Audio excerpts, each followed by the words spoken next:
You, John Fitzgerald Kennedy, do solemnly swear I, John Fitzgerald Kennedy, do solemnly swear that you will faithfully execute the office of President of the United States that I will faithfully execute the office of President of the United States and will, to the best of your ability, and will, to the best of my ability, preserve, protect, and defend the Constitution of the United States. preserve, protect, and defend the Constitution of the United States. So help you God. So help me God.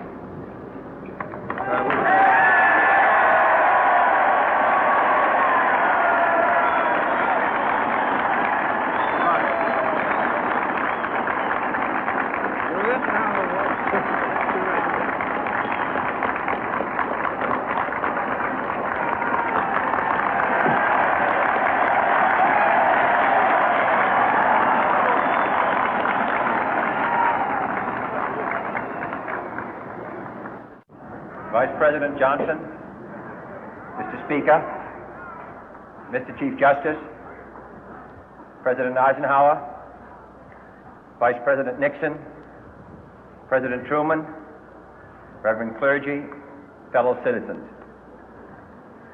We observe today not a victory of party, but a celebration of freedom, symbolizing an end as well as a beginning, signifying renewal as well as change. For I have sworn before you and Almighty God the same solemn oath our forebears prescribed nearly a century and 3/4 ago. The world is very different now, for man holds in his mortal hands the power to abolish all forms of human poverty and all forms of human life. And yet the same revolutionary beliefs for which our forebears fought are still at issue around the globe. The belief that the rights of man come not from the generosity of the state, but from the hand of God. We dare not forget today that we are the heirs of that first revolution.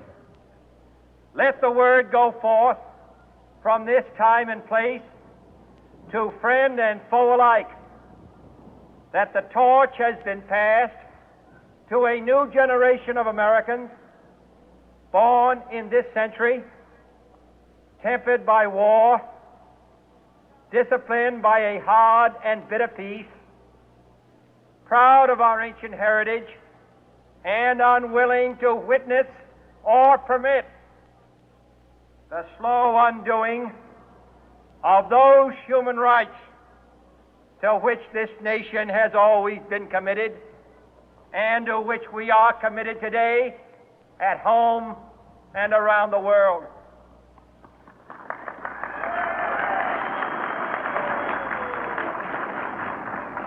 Let every nation know, whether it wishes us well or ill, that we shall pay any price, bear any burden, meet any hardship, support any friend, oppose any foe to assure the survival and the success of liberty.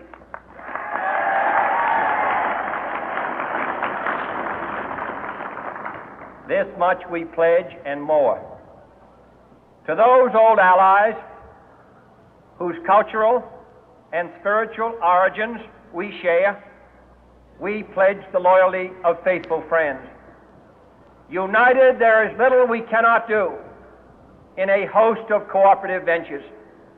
Divided, there is little we can do, for we dare not meet a powerful challenge at odds and split asunder. To those new states whom we welcome to the ranks of the free, we pledge our word that one form of colonial control shall not have passed away, merely to be replaced by a far more iron tyranny. We shall not always expect to find them supporting our view, but we shall always hope to find them strongly supporting their own freedom, and to remember that in the past, those who foolishly sought power by riding the back of the tiger ended up inside.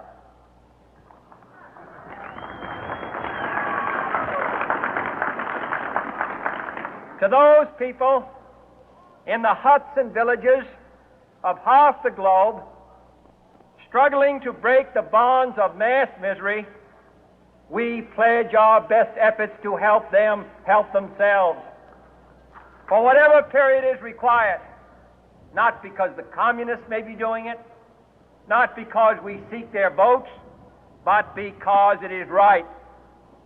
If a free society cannot help the many who are poor, it cannot save the few who are rich.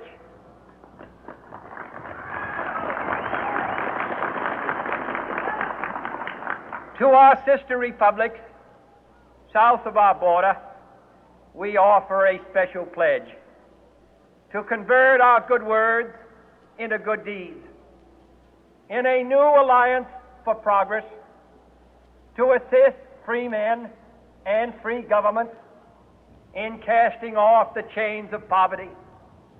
But this peaceful revolution of hope cannot become the prey of hostile powers.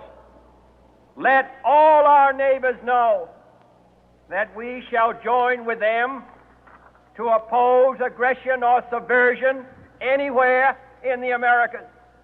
And let every other power know that this hemisphere intends to remain the master of its own house.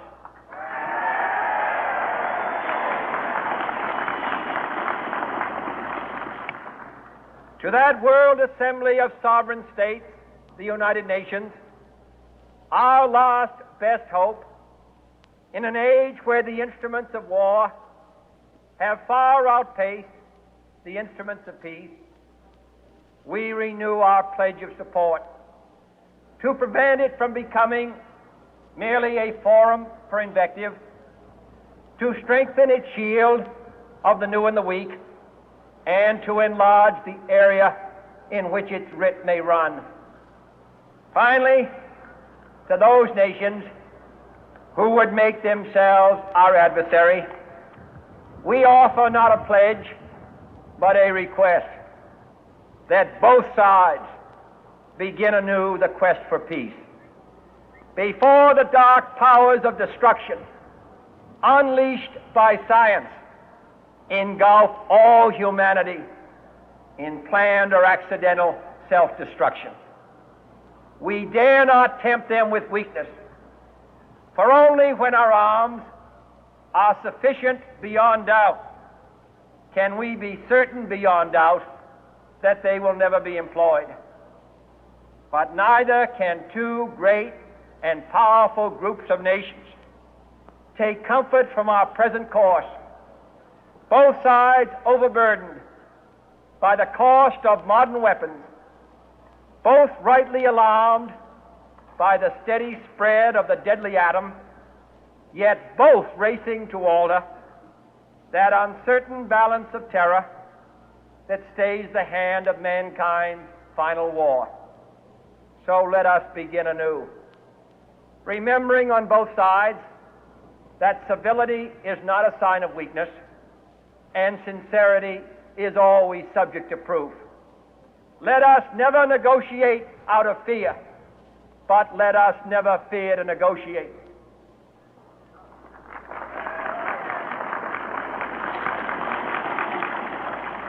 Let both sides explore what problems unite us, instead of belaboring those problems which divide us. Let both sides, for the first time, formulate serious and precise proposals for the inspection and control of arms, and bring the absolute power to destroy other nations under the absolute control of all nations.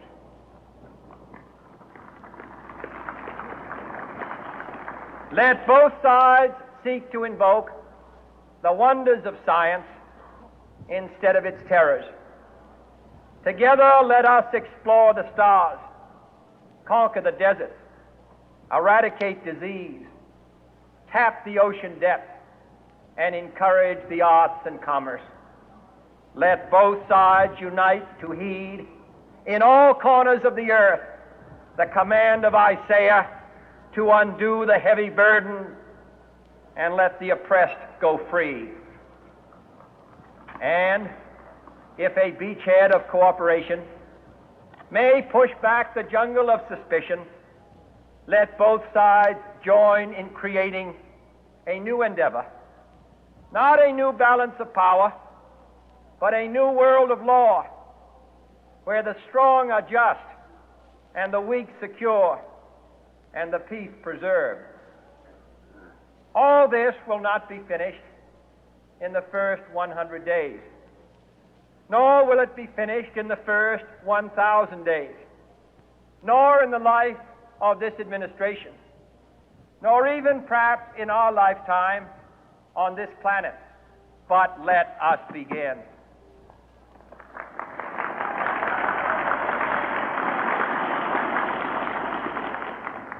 In your hands, my fellow citizens, more than mine, will rest the final success or failure of our course.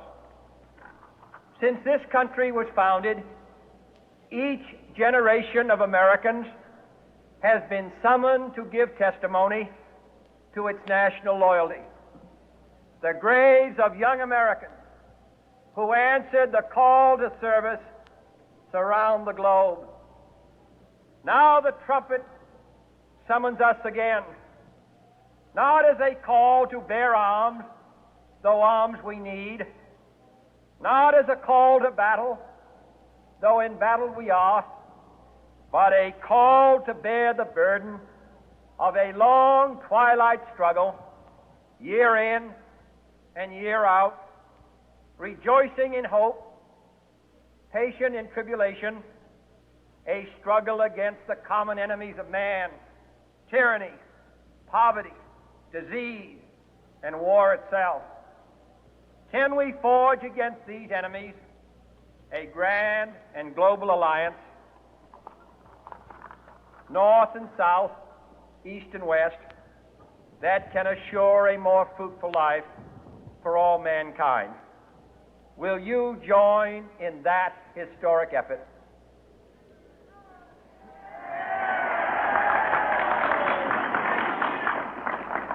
In the long history of the world, only a few generations have been granted the role of defending freedom in its hour of maximum danger. I do not shrink from this responsibility. I welcome it.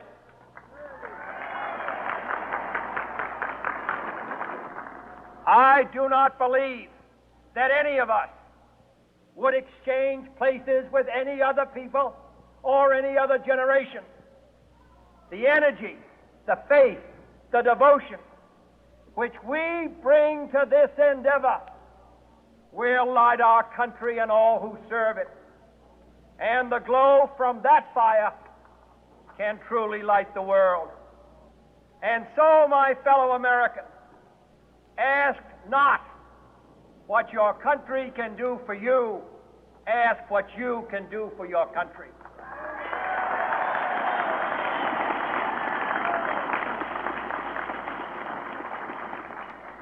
My fellow citizens of the world,